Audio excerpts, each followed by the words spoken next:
BRS రథోత్సవ భారీ బహిరంగ సభకు ఏర్పాట్లు చురుగ్గా జరుగుతున్నాయి. లక్షలాదిగా తరలిరానున్న గులాబీ శ్రేణులు ప్రజల కోసం ప్రత్యేకంగా రవాణా ఏర్పాట్లు చేస్తోంది. జనం క్షేమంగా తమ నివాసాల నుంచి ఈ మహాసభకు వచ్చిపోయేందుకు ఆర్టీసీ సేవల్ని వినియోగించుకుంటుంది. ఈ మేరకు బీఆర్ఎస్ పార్టీ బృందం ఆర్టీసీ ఎండీ సజ్జనార్ను కలిశారు. 27న భారీ ఎత్తున కేసీఆర్ మహాసభకు వచ్చేందుకు జనం సంసిద్ధంగా ఉన్నారు.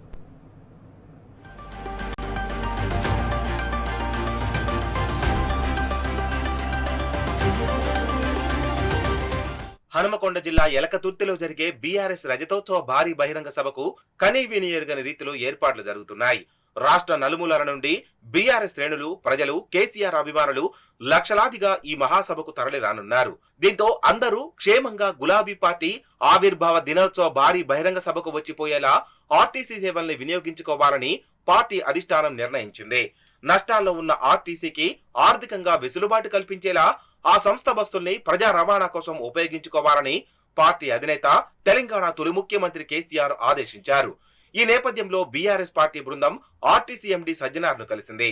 బీఆర్ఎస్ భారీ బహిరంగ సభ కోసం ఆర్టీసీ బస్సులను అద్దెకి ఇవ్వాలని కోరింది.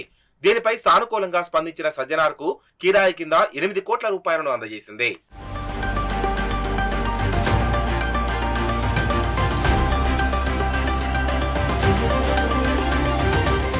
కేసీఆర్ మహాసభకు ఆర్టీసీ బస్సులను ఏర్పాటు చేయడం పట్ల బీఆర్ఎస్ పార్టీ బృందం ఆ సంస్థ ఎండీ సజ్జనార్కు కృతజ్ఞతలు తెలిపింది.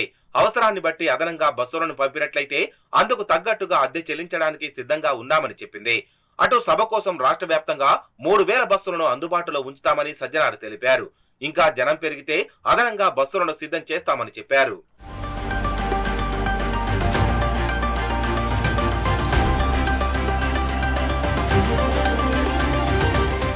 బీఆర్ఎస్ ఆవిర్భావ దినోత్సవ మహాసభకు అన్ని నియోజకవర్గాల నుంచి ప్రజలను తరలించేందుకు ఆర్టీసీ సిద్ధమవుతోంది.